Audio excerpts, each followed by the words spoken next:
मैं पूरे सम्मान के साथ मोहन भागवत जी से 5 प्रश्न पूछना चाहता हूं। दूसरी पार्टी के नेताओं को तोड़ रहे हैं, पार्टियां तोड़ रहे हैं, सरकारें गिरा रहे हैं। क्या ये देश के लिए सही है?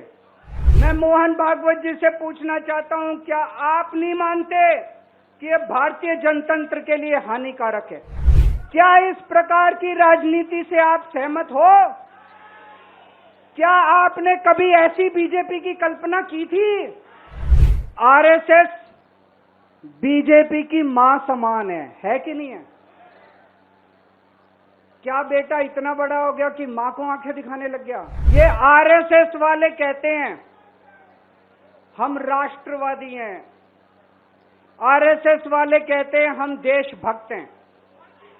आज मैं पूरे सम्मान के साथ आरएसएस के प्रमुख हैं श्री मोहन भागवत जी, मैं पूरे सम्मान के साथ मोहन भागवत जी से 5 प्रश्न पूछना चाहता हूं और आपका समर्थन चाहता हूं। अगर मैं कोई गलत प्रश्न पूछूं तो बता देना और सही प्रश्न पूछूं तो मैं आपसे हाथ खड़ा करवा के पूछूंगा।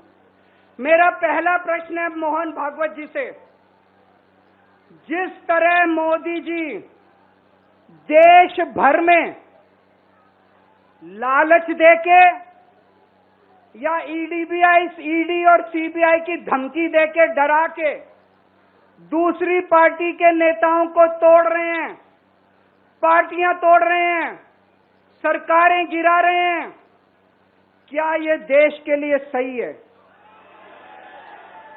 मैं मोहन भागवत जी से पूछना चाहता हूं, क्या आप नहीं मानते कि ये भारतीय जनतंत्र के लिए हानिकारक है?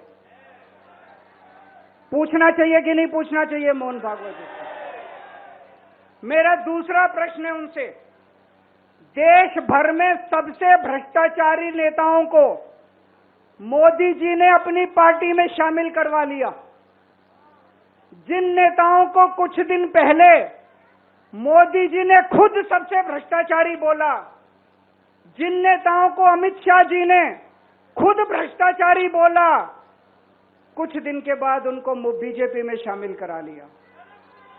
मैं मोहन भागवत जी से पूछना चाहता हूं, क्या इस प्रकार की राजनीति से आप सहमत हो?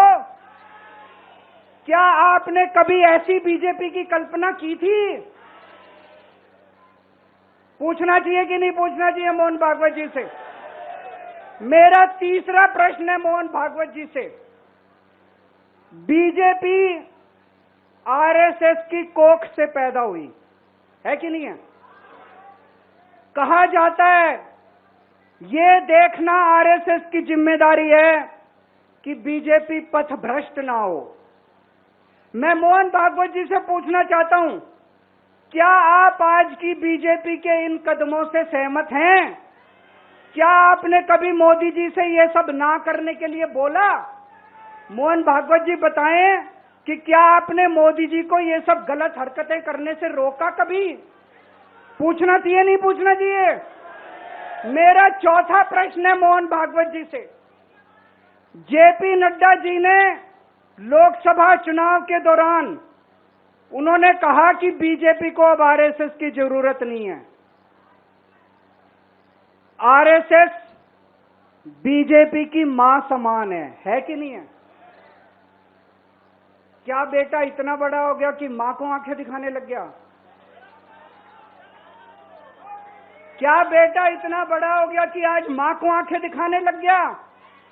जिस बेटे को पाल पोस के बड़ा किया, जिस बेटे को प्रधानमंत्री बनाया, आज वो बेटा पलट के मां को अपनी आंखें दिखा रहा है। मातृतुल्य संस्था आरएसएस, आज वो बेटा अपनी मातृतुल्य संस्था को आंखें दिखा रहा है। मैं मोहन भागवत जी से पूछना चाहता हूं, जब नड्डा जी ने ये कहा तो आपके दिल पे क्या गुजरी, आप जरा बताइए इस देश को। क्या आपको दुख नहीं हुआ?